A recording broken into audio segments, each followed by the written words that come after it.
वासिया की मां अपने कमरे में अकेली बैठी थी और उनके दिमाग में मुसलसल आलिया को इस घर से निकालने के मंसूबे चल रहे थे। उन्होंने अपनी छोटी बेटी को आवाज दी और जब वो कमरे में आई तो बड़े प्रसरार लहजे में उससे एक अजीब फरमाइश कर दी। वासिया की मां ने कहा कि सुनो, मुझे अभी इसी वक्त फरीहा का पर्सनल मोबाइल नंबर चाहिए, किसी भी तरह उसका नंबर तलाश करो। उनकी बेटी ये सुनकर एक लम्हे के लिए हैरान रह गई और पूछा कि मम्मा, अब आपको फरीहा के नंबर की क्या जरूरत पड़ गई है? लेकिन वासे की मां ने उसे घूर कर देखा और सख्ती से कहा कि तुमसे जितना कहा गया है सिर्फ इतना करो और मुझे बहस करके गुस्सा न दिलाओ। बेटी ने डरते डरते अपनी किसी सहेली से राब्ता किया और थोड़ी ही देर में फरीहा का नंबर अपनी मां के हवाले कर दिया। नंबर मिलते ही वासा की मां के चेहरे पर एक फातिहाना मुस्कुराहट आ गई और उन्होंने फौरन फरीहा का नंबर डायल कर दिया। दूसरी तरफ से जब फरीहा ने फोन उठाया तो वासे की मां ने निहायत नर्म और मीठे लहजे में बात करना शुरू कर दी। उन्होंने फरीहा से कहा कि बेटा, मैं तुमसे बहुत माजरत ख्वाह हूं कि मैंने माजी में तुम्हें वो अहमियत नहीं दी जिसकी तुम हकदार थी। वासिया की मां ने झूठा पछतावा जाहिर करते हुए कहा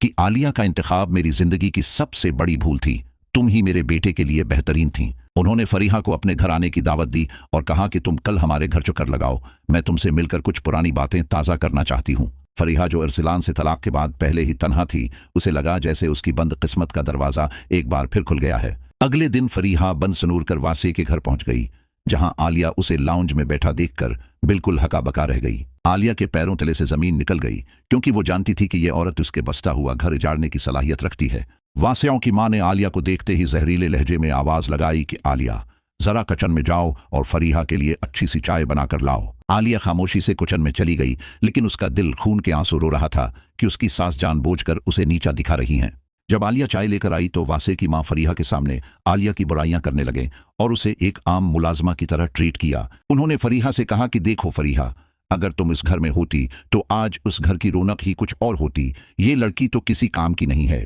इसी दौरान वासिया आफस से थुक्का हारा घर वापस आया और जब उसने लाउंज में फरीहा को देखा तो वो एकदम ठटक कर रह गया। वासिया ने फरीहा को सिरसरी सा सलाम किया और अपने कमरे की तरफ जाने लगा तो उसकी मां ने उसे वहीं रोक लिया। वासिया की मां ने बड़े प्यार से कहा कि वासिया बेटा, देखो फरीहा कितनी उदास है, 2 मिनट उसके पास बैठो और उसका हाल तो पूछो। वासिया ने हचकचाहट महसूस की, लेकिन अपनी मां के इसरार पर वो फरीहा के सामने वाले सूफे पर बैठने पर मजबूर हो गया। आलिया कमरे के दरवाजे से ये सब देख रही थी और उसे महसूस हो रहा था कि वासे आहिस्ता आहिस्ता दोबारा फरीहा के सेहर में फंस रहा है।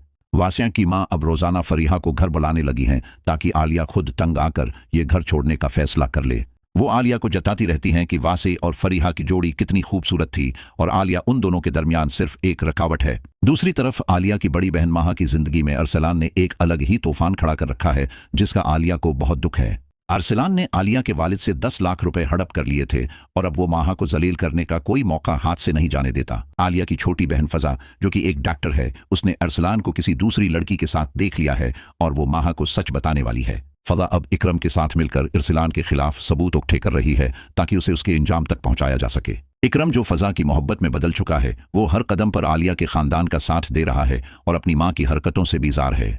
वासिया की मां अब आलिया पर यह इल्जाम लगाने की तैयारी कर रही हैं कि आलिया का अब भी किसी और से राब्ता है ताकि वासिया उसे तलाक दे दे। वो चाहती हैं कि आलिया का किरदार वासिया की नजरों में इतना मुशकूक हो जाए कि वो खुद उसे धक्के देकर घर से निकाल दे। आलिया अब एक ऐसी कश्मकश में है जहां उसे अपनी सास की नफरत और शौहर की नादानी दोनों का मुकाबला करना है। फरीहा अब वासे को मैसेजेस करके पुरानी यादें दिला रही है और उसे जज्बाती तौर पर अपनी तरफ माइल करने की कोशिश कर रही है। आलिया को जब वासिया के फोन पर फरीहा की कॉल्स नजर आती हैं तो उनके दरमियान झगड़े शुरू हो जाते हैं, जो कि वासिया की मां की जीत है। वासिया की मां फरीहा से कहती हैं कि तुम बस वासिया को अपने काबू में रखो, आलिया को रास्ते से हटाना मेरा काम है। आलिया अब अपने वालिदीन के घर जाने का सोच रही है क्योंकि उसे लग रहा है कि इस घर में अब उसकी कोई इज्जत बाकी नहीं रही। क्या वासे अपनी मां की चालों को समझ पाएगा या वो फरीहा के बचाए हुए जाल में दोबारा कैद हो जाएगा? अरसलान का फ्रॉड जब आलिया के वालिद के सामने आएगा तो उनके दिल पर क्या गुजरेगी और क्या वो ये सदमा सह पाएंगे? कहानी अब एक ऐसे सनसनीखेज मोड़ पर है जहां नेकी और बद्दी के दरमियान आखिरी जंग शुरू होने वाली है। आने वाली इक़्सात में हम देखेंगे कि क्या आलिया अपनी पाकदामनी साबित करके अपना घर बचा पाएगी या फरीहा कामयाब हो जाएगी। इकरम अब अपनी मां के सामने खड़ा होगा और उन्हें बताएगा कि वो एक मासूम लड़की की जिंदगी बर्बाद करके कितना बड़ा गुनाह कर रही हैं। हमनुआ की यह दास्तान अब पछतावे और इंतकाम के एक ऐसे मरहले में है जहां हर रिश्ता एक आजमाइश बन चुका है। आलिया का सब्र और उसकी दुआएं क्या कोई मौजज़ा दिखाएंगी या फिर मक्कर व फरेब की जीत होगी? नाजरीन अब इस बेसब्री से इंतजार कर रहे हैं कि कब अरसलान और फरीहा जैसे किरदार अपने अंजाम को पहुंचेंगे। सच्ची मोहब्बत का इम्तिहान कितना कठिन होता है, ये आलिया की जिंदगी को देखकर साफ महसूस किया जा सकता है। आने वाली किस्त में एक ऐसा ट्विस्ट आएगा जो सबके होश उड़ा देगा और रिश्तों की नई हकीकतें सामने लाएगा। तब तक के लिए आलिया को हर कदम फोंक फोंक कर रखना होगा, क्योंकि उसके अपने ही उसके दुश्मन बन चुके हैं। वासिर की मां का अगला वार क्या होगा और क्या फरीहा दोबारा उस घर की मलका बन पाएगी, ये देखना बहुत दिलचस्प होगा। रिश्तों की इस टूट फूट में जीत हमेशा सच की होती है, लेकिन उसके लिए बहुत बड़ी कीमत चुकानी पड़ती है।